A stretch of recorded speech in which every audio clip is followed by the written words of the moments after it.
So we had a restaurant, y'all. This was like, so y'all don't talk, we talk.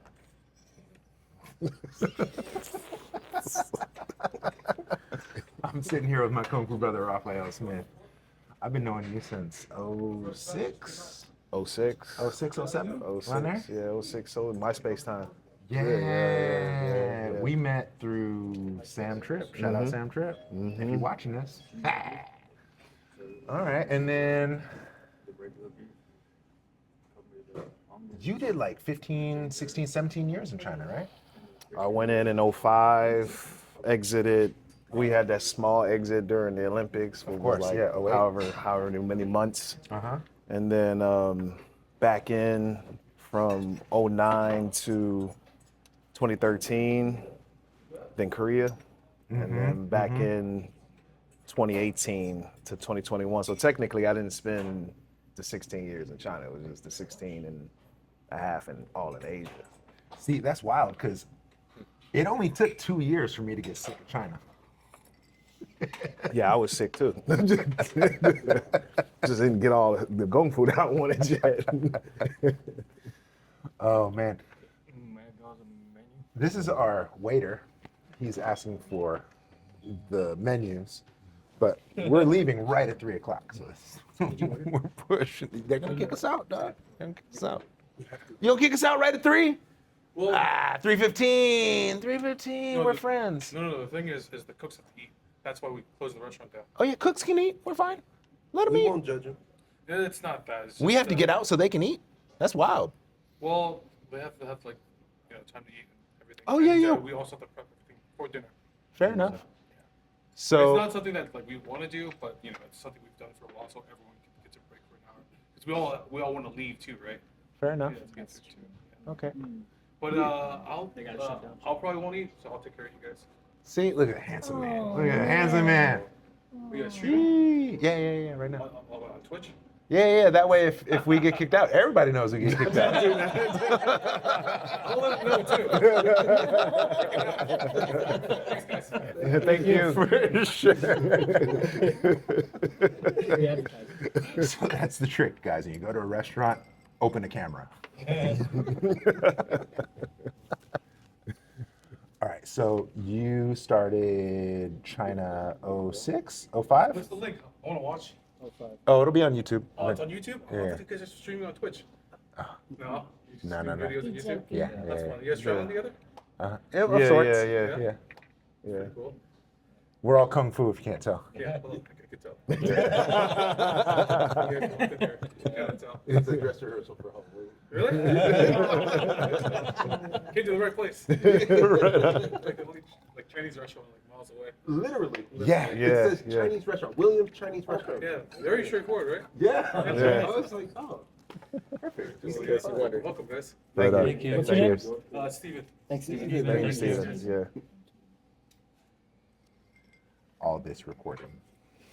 Bloops. Got you some bloops. We're gonna edit out all the bad stuff. Keep that in. All this very entertaining. When did you first go to China? '05. October '05, I entered Dalian. Dalian is northern China, border of Korea, very cold, right? Northeast China. Dalian doesn't border. I think you still can go north. You still have Changchun, you still have Harbin, like you still. Harbin, yeah. Yeah. Okay. But up there, you went out to teach English, right? And then so Kung Fu was a second thought or was a primary thought? Primary thought. So I got out there through a program. Well, it wasn't really an official program, but I had a Chinese teacher at LACC. Thank you. Nice. Oh, nice. Yeah. Can I eat on camera? Of course. Okay. You got me with spoon. We out here scavenging. We're trying to get whatever footage we can get. And long story short, man, went in through a program, through an opportunity, through a professor at Los Angeles City, because I was in LA at the time. And the idea was I'd study Chinese part-time and work part-time. And then I didn't have any Kung Fu connected, so so that was what got me in until I found my lost track teacher. Yeah. And that first lost track teacher, You had a falling out with him, huh? Give me the dirt. Hey, look, Let's remind our students what it's like. just the messed up thing when you got a homie interviewing you and he know all the juicy, like, every other So interview tell be me about basic, that time. general. Right. You get right to, like, Un-Google searchable right. moments. Yeah, so, wow. I was accused of studying with other Chin teachers. Yeah. See, guys, that's a real thing. That's a real thing. And the reality was, I hadn't entered that phase of studying with different teachers yet. And you already know this. It was after that when I kind of got in my head, it's me first. Like what happened in that relationship really made me shift my thinking. But, I was hungry. I had entered into where, I'm teaching English like 10 hours a week. So I had a lot of time to train. The, Shenhua Shudin, you can get the VCD. So I had all these different like Chin style videos. So I'd be at home, show myself something and go to the park and then drill it. And I just kind of paced myself rather than waiting on the teacher to show me something because I was just, I'm here. I'm in China. And so what ended up happening in hindsight is I think I just started displaying very specific like things that he could see it didn't come from his body, right? And so he was asking me, where'd you learn that from? Where'd you get it? And I'm like, VCD, right? Got it from me. He's like, no, somebody taught you that. So the other part of that is I must have really like got the VCD because he didn't believe I had just got it from some video. And ultimately that started the deterioration of the relationship to where when we opened the school together, the unfortunate reality is he didn't have a pulse on the foreign community weren't like me. They weren't interested in studying Chinese and trying to find a Chinese speaking wushu teacher. They were just interested in the fact, we can do Kung Fu in China and I don't need to learn English, right? And so that's me. I said somebody else got it. No. Did you get Gong Bao Tofu? No. Yeah. Kung Pao tofu. Celebration family. Nice. So where did I leave off, man? You can edit this part. I'm not distraction. editing You none of keeping all this. this? Shit, well then fucking did. So y'all opened your own school? Oh yeah, so Yeah, so you opened a school Yeah, in China with your teacher. we opened a school and the agreement was I teach the expats and he teach locals, he'll teach Chinese. And when we opened that school, I had like 20 something expats because I had already, Yes. thank you, had already won like the city competition. I had already kind of had like a small name where foreigners was just like, yeah, we want to come train with you. Here come the next one. Nice. Mongol Karo. Sutai. Oh. You have chopsticks? Chicken? Yeah. I need some chopsticks, man. We Chinese. We Chinese. Thank you. You're quiet, That Zima. smells great. You're quiet, Zima. You making my day. Never have I ever.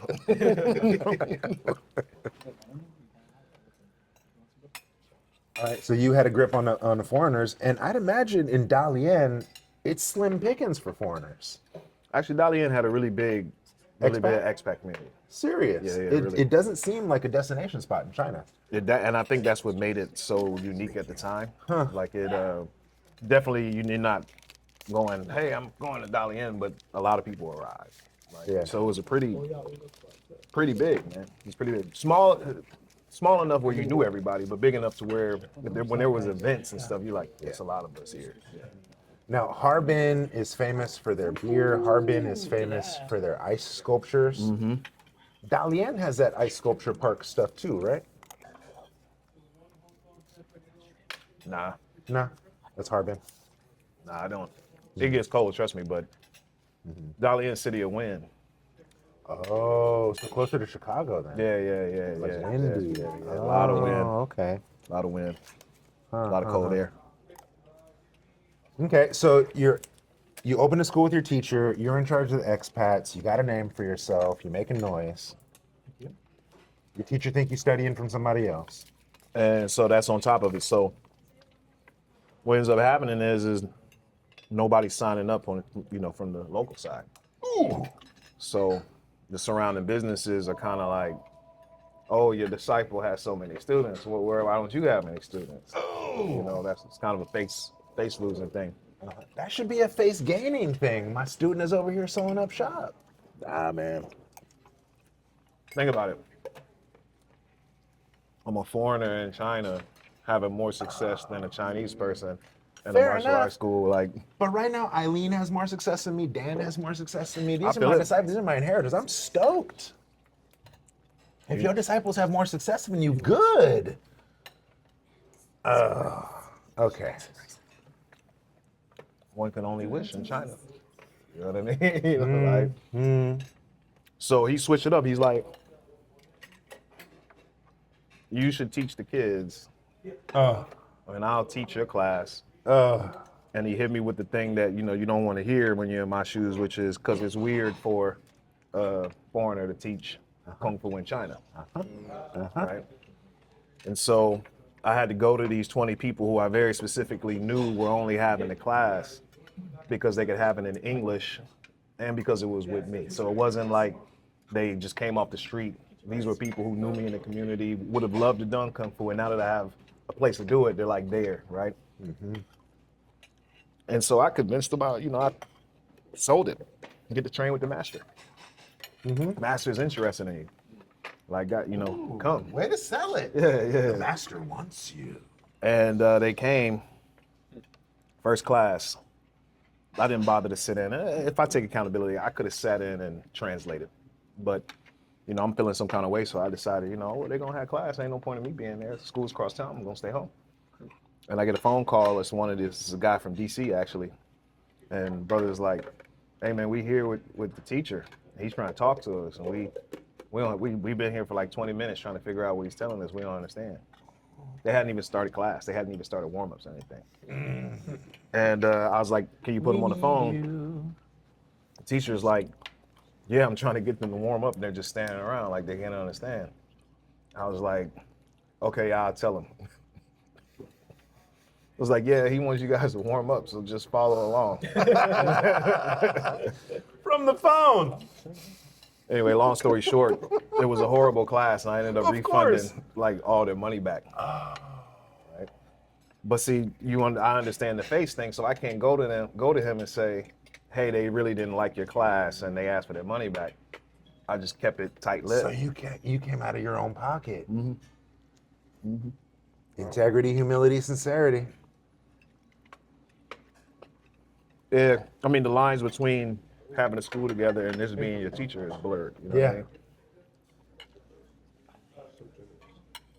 So from that, he became suspicious of me. He thought I sabotaged the class. And so when he finally began picking up local students, I kind of was ostracized. And then if you remember, I took the break. Took like a month from going off. Met who's now my shifu. Like went and just visited because I was into Xingyi. My kung fu brother Todd is in Beijing. Harmon. So Shout out Todd. Yeah, what's up, Todd, man? So I tell him, I'm like, man, teacher really likes you. Which he does. He's always laughing. He said, why don't we go up together, and then we can kind of maybe get through this rocky place. And anyway, once Todd sees us interact, he's like, yeah, y'all, something is off. Like, whole time, my teacher wouldn't look at me, talk to me, just kind of engage Todd the whole time, like I wasn't there. Was that Shu? No.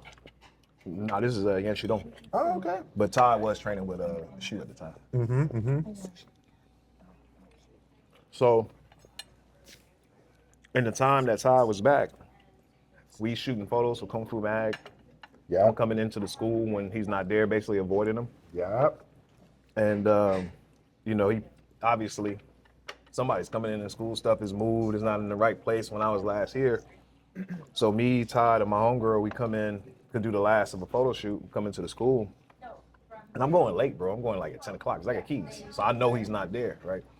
And when we get there, we see the lights on. And Todd's like, is teacher here? I said, yeah, it's the only way these lights on. When we come in, he's sitting at the desk and he just had that look where you know something's wrong. Like, you know something's up. We go, man, we spent about, I'm thinking he's gonna probably go. We spent like an hour and a half, almost 2, so it's almost midnight. And we finished shooting up the photos. And he calls me into the office. And he's like, ooh, give me them keys back. Ugh. That's real. And I pulled him out, gave him to him, and I asked him, "I'll should he make sure, man? Make sure." You ain't got no problem? No problem. And shit, that was the last I had seen him before I visited him before I actually left China in Ouch. 2013. Ouch. That's gotta hurt, man. Well, you know it hurt, man. 'Cause I called you and we talked about it. And he was like, "Come to Woo Dog." I was this close. Look, hey, you know what the crazy thing about this story? I was this close to being top knot. Could you imagine his lock knot?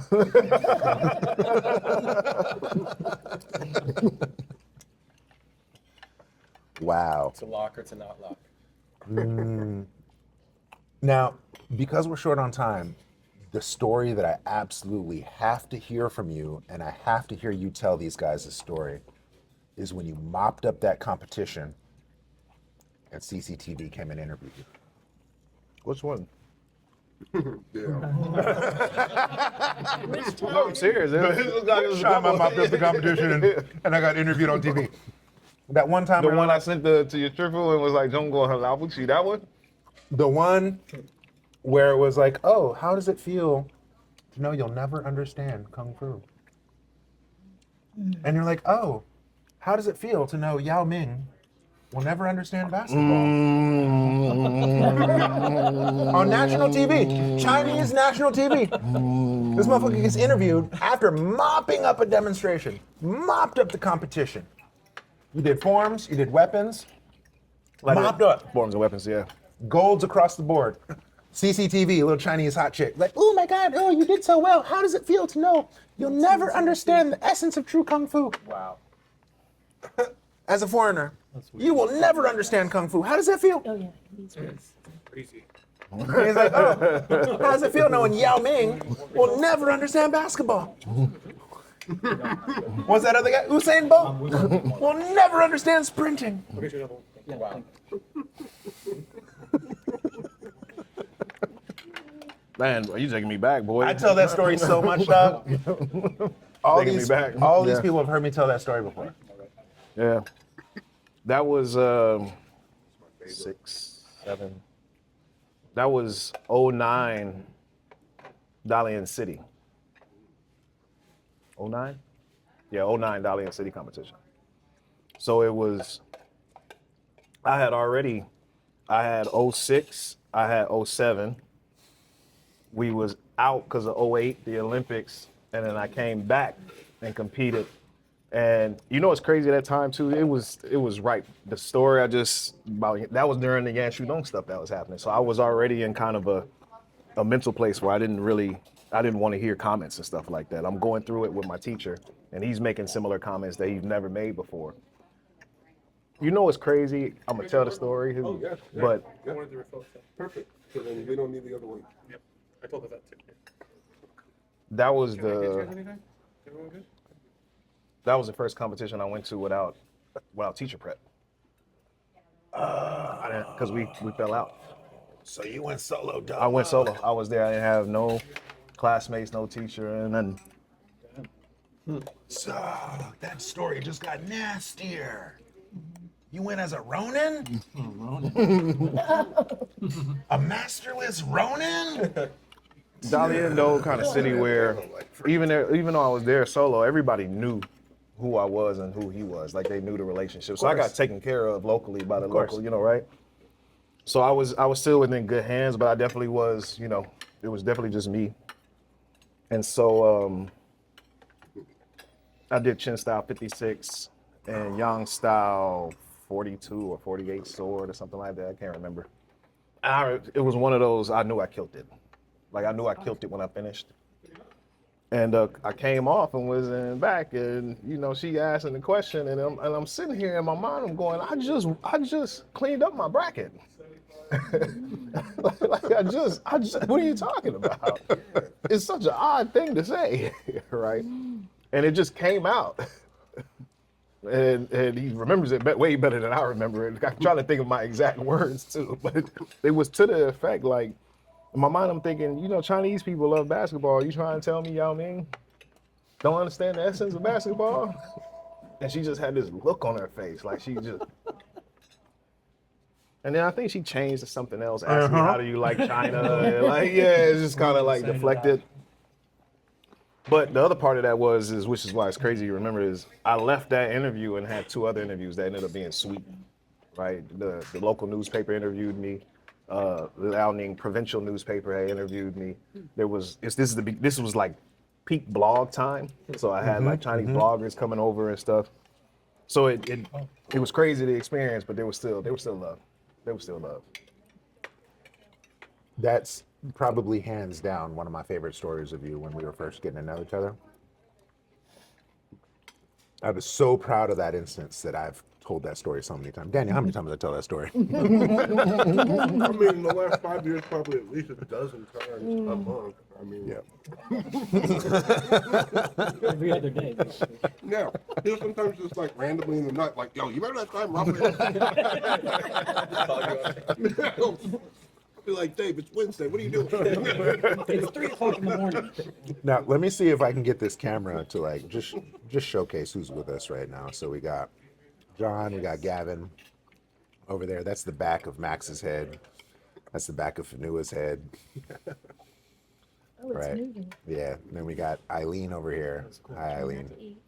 Yeah, try not to eat. It's okay. We're just looking at your plate. There goes Jan. There goes Daniel. What a crew. What a crew. We just had our first inter-school. So you guys may or may not know, but Raphael and I have such a profound, deep respect for each other's craft that we have chosen to share a school. And so all my students recognize Raphael as Sifu. All his students recognize me as Sifu. And how beautiful that Raphael manages like a lot of the striking and the fighting arts, and I fill out more of the healing and cultural arts, and like together we create a pretty cohesive package. And then so the whole idea of us getting together is to get our disciples to have an inter-school curriculum. I'm really excited about that. Yeah, yeah. Just to kind of wrap things up, because we're about to get kicked out of this restaurant soon. For these guys, what's your goal for this inter-school thing that we're doing?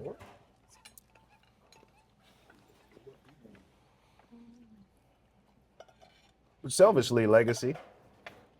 You know, I looked my Shifu in the eyes and I said, I will develop your Kung Fu in my Bai Shi ceremony. Right? I didn't have a long speech. That's exactly what I said there. Amidst more cultural drama because my ancestors didn't want me there. Right? And so to be able to say, and she knows you, she thinks very highly of you, right? So to be able to say, hey, Shifu, me and Weizerong, we joined the schools, like. Oh, so you got the Shifu's blessing on it too. Yeah. Oh yeah, Shifu is yeah. Tell you, it made me cry at this Chinese table. The first time I met his teacher, he wasn't even there.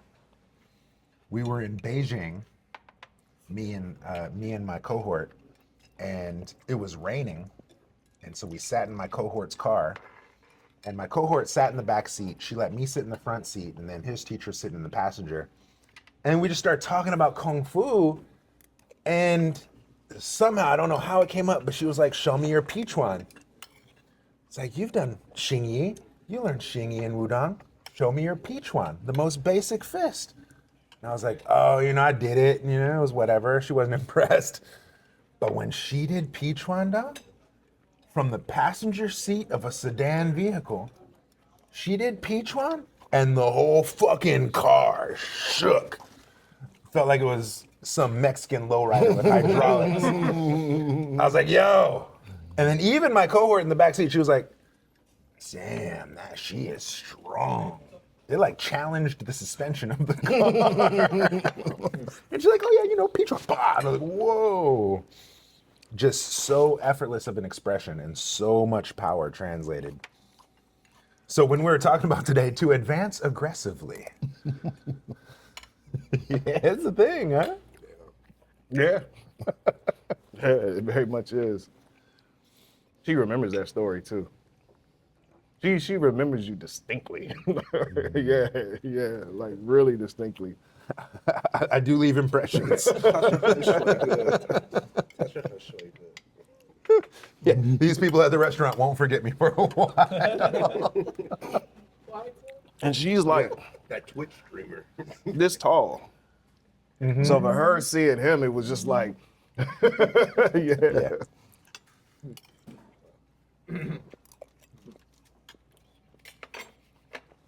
And so she's into tea now.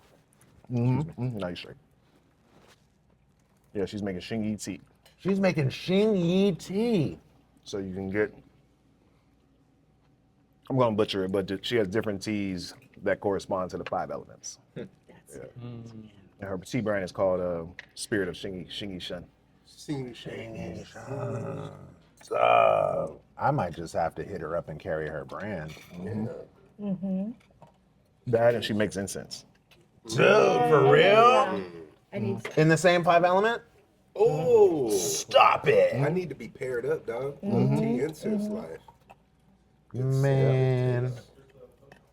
And you know who recently got me turned on to incense? Because I'm very sensitive on my nose. And so I always stayed away from it. But recently I got turned on to sandalwood, high-end sandalwood from my Brazilian jiu-jitsu coach, Adisa.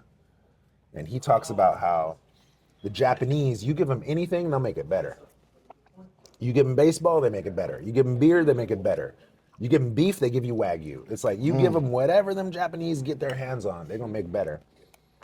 And so one of the things that they had made better was this fucking sandalwood. And so in Arabic culture, you have the sandalwood tree and you inject it with this thing that creates a bacterial reaction. Okay. So it's basically you scar the tree and then the tree's healing process creates this sap. And that sap, hyper fragrant. And so this process of making the sandalwood into agar's wood was given to the Japanese. And so, they systemized that shit. And so I got turned on to some really high-end Japanese sandalwood. Word? Yeah. But say that to say this, I'm into incense now. So if Shifu got some good shit, I'll hit her up. She makes the, I don't think she doesn't have the scented ones. She makes the ones for like, the I don't know what to call them, but like the urns for like the Buddhist altars and stuff. Yeah. Okay. All right. It's said to be a language between us and the celestial. The incense themselves? Incense. Okay. It carries our prayers. Okay. Yeah. And specifically the sandalwood, when lit, it takes you out of fight or flight. The aroma. Yeah. It immediately diffuses your stress response. Oh shit, Daniel's getting footage. So we got a little bit of time left. Y'all got questions for your Sifu? What do y'all want to know? Has he ever been challenged? Oh, that's a good question. I just want to hear about the people he beat up. I don't even need to ask if he's been challenged. When can we come train with your students? Anytime. You got a point of contact now, right? Set it up. They, for the most part, are self-sufficient in Sacramento. Yeah, so. Anytime. Anytime. Send you the park where we practice. We don't have a space. We practice Tuesday, Thursday. Yeah, Gavin's been out there a bit. Max has been out there a bit. Yeah. What was a VCD? VCD. What was that stand for? Video compact Before disc, DVD? Before DVD, yeah. I was like VCR. I thought it was some fucking kung fu acronym. Yeah, they were really common in China. I see. Yeah. For learning. Yeah, VCD, Laserdisc, shit like Yeah, that. yeah, okay.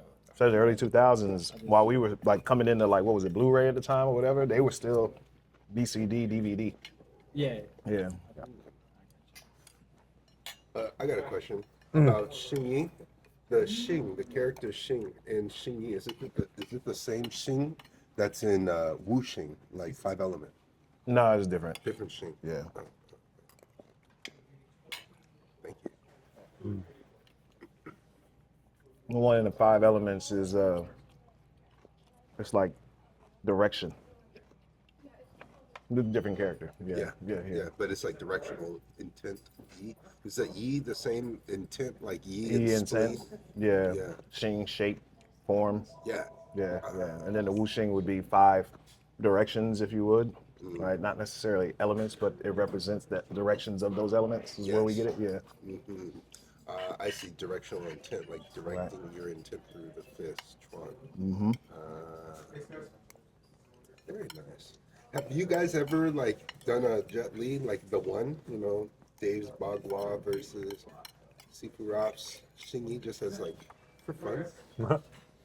I can't tell you how many times Raphael's been on me about my bagua.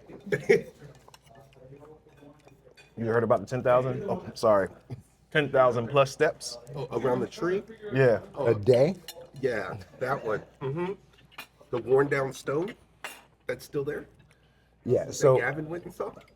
Raphael really appreciates my bagua experience because there was a time that I did 10,000 steps a day. But the other side of that story is that was my trauma response. And so on one hand, it's like, damn, 10,000 steps a day. We'll be out of here. But on the other hand, it's like, damn, if I didn't do that, I might have killed myself.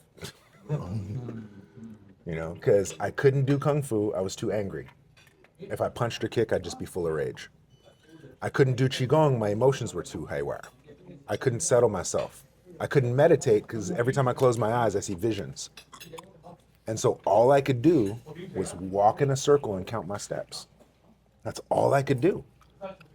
And so, what Raphael sees as kung fu, I see as trauma response. And Now that we did that,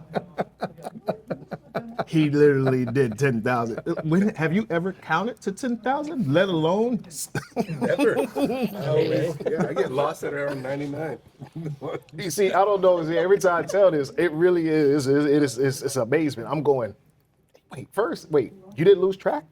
When you got to 7,109. Yeah, right. Like, and if I did, I started over. right. And that's what you see. Because I asked that question when he first said it. I'm like, I haven't even counted to 1,000, let alone 10 of them thousands. Yeah, it took 8 hours a day. I was going to ask how long. Yeah. It took 8 hours a day. 6 months. And I'm talking to him most days as it's happening, so it's not like I got it after the fact. Like it's in the moment. Yeah, I get off and be like, fuck Trey. Dave's doing fucking 10,000 fucking steps. I love you, man. I should have been there supporting your trauma battle. I literally was like, doing fucking 10,000 steps. I trained an hour today. Yeah. Gavin, was that you or Eileen I took someone back to the temple to see where I did that walking at. And you could still see the etch in the ground. That's right. Yeah, the cement had given way. I fucking carved a groove into the cement with my Feiyu shoes. Walking 10,000 steps a day. Or like 20 pairs of feathers. Yeah. And it lasted winter, spring, summer. It went through all the seasons. Because that happened in 07, 08. We went 2018. 10 years later, my circle was still there. Damn. Yeah, trauma. I think it's a good example of the soft defeating the hard. The repetition of something soft, like a step and a feiyu, carving away at the stone. Because you had to have stayed within a certain parameter. Yeah, 8-step circle. Yeah, exactly. So that precision is so crazy. Well, the progression of it was, it gave me something to do. Yeah. And then as I'm walking in a circle, you know, weeks, months pass. Now I'm walking in a container. This is where I put my pain. And now this is where I put my pain. Now I'm walking around it. I get to see it from all the different angles. And I get to come out of my victim space and step into the other parties in the play and see it from their perspective. And in that little spiral staircase to heaven, I found my healing. But had I not been in Wudang, had I not been in the temple for that, who knows what my Richmond ass would have done in the sake of justice. So, you know, kind of the best place for me. And then it's out of that realization how I turn that shit into love and life that I have something to share with y'all. So kind of special. And if you ain't walked 10,000 steps as his disciples, don't dare to say you understand what he just said. I mean, it's facts, because I'm telling you, not my place to share the conversations when we talking and it's happening, because me and him will do 2, 3, 4 hours easy when we talk. My wife be mad. Yeah, like easy. So I hear him say that, and then I remember, so I take myself out, and I remember those conversations at those times, and I'm here, and I'm like, he's saying some really deep stuff, but it's rooted in a very real experience with a practice. Like it's really real. And he described, you see how specific he was? He did that activity? Yeah. He's speaking very directly to something. And I'm going, well, I remember him sharing, and I'm still lost. Because I've never done that with anything that I'm trying to address emotionally. It's deep. It's deep. Yeah. Well, I train with y'all. Both of you found your martial through some form of struggle. You had to be accused of something that you didn't do and stand on your own 2 feet and through merit prove your value to a nation and be insulted on national television and turn it into a compliment to your intellect. And this guy, he walked the pain away. Walk the pain away. Yeah, walk it off. Walk the pain away. I can't wait to tell myself, you heard, son? Walk it off.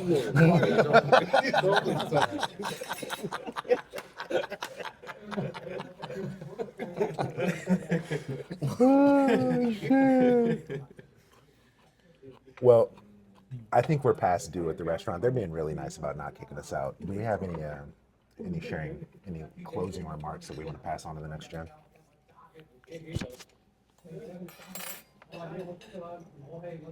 Are you asking me or are you asking him? My bad. Oh. I'm sorry. I just over here thinking, like, Could you repeat the question? I was grubbing. I see it. I was like, he ain't talking to me. No, what'd you say? My bad, dog. It'll be proper. Yes. Put on my seafood hat. Get adjusted. Next generation, closing remarks. Purpose, just have purpose. A lot of people are really casual. A lot of people are, you know, I meet, I think we all could probably look around and say, I know more people stopping than starting. I know more people making excuses than inspiring and motivating, right? And once upon a time, when we were doing like Wushu Revolutionaries, you know, it was just a handful of, especially in China, everybody I knew was kind of serious. Like we talk amongst us at a Kung Fu vacation, like it was more like serious minded people like around each other. So it was easy to kind of like I said, damn, they did 10,000 steps, fucking 8 hours. That was a real thought. I gotta go train, right? There's no way I can live with myself when the community around me is leveled that high, right? But then if the community around you is, I'll go next week. I'll catch you guys next time. Or if you yourself, not today. Next day comes, not today. I did a little bit today. Not tomorrow. Right. That stuff compounds. And then you got everybody else around you. Look, well, John didn't train today. I'll catch him next time. I'm not training today. Right? Culture. So if you have purpose, it definitely is culture. If you have purpose and you inspire purpose in everybody around you, then you guys are cutting each other. You become the standard. Then nobody has to put you there. You are it. Right? You'll listen to stuff and go, I do this all the time. I've been leaning into this, man. I've been saying, it's time to now honor my hard work. Because before I'd bring myself lower to where people are. I just think it's this. And I'll be like, I don't agree, but maybe you're just being egotistical. So then I'll walk down to their level, right? And start saying those things because I'm self-conscious about what I'm actually doing. And then over time, what happens is I go, you know what? I didn't work this hard to just keep hearing this.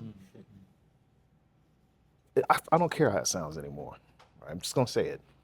Right? And you guys I said it when we were over there. You're in a very unique position to set the culture. That's your values, your principles.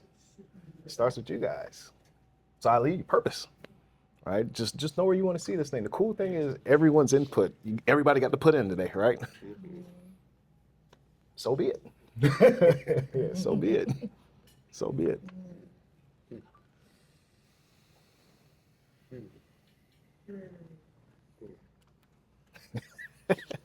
This is David Way with Rudolph West. Signing off. Where can people find you before we let you go? You can find me anywhere you see Jingwu Pi or Jingwu Method. Google it, Facebook it, Instagram it. Nobody else is using it. It's me. Yeah, hit me up too. I'll set you up. How do you spell that? JINGWUPAI. P-A-I. Great. Thank you. Thank you for the alley. Y'all have anything else before we wrap up? No? Okay. All right. I'll end on something. I was an altar boy as a little kid, and I was raised in the Catholic Church, but I lost my faith at 12 years old. And when I lost my faith, I found Confucius. And it just made so much sense to me. Just like the little idioms of wisdom. I just loved how compact and how concise it was. And then I'm over here reading Confucius's Analytics at like 12, 13 years old. And his very first analytic, you guys hear me say this is all too much. Isn't it great to study what we know?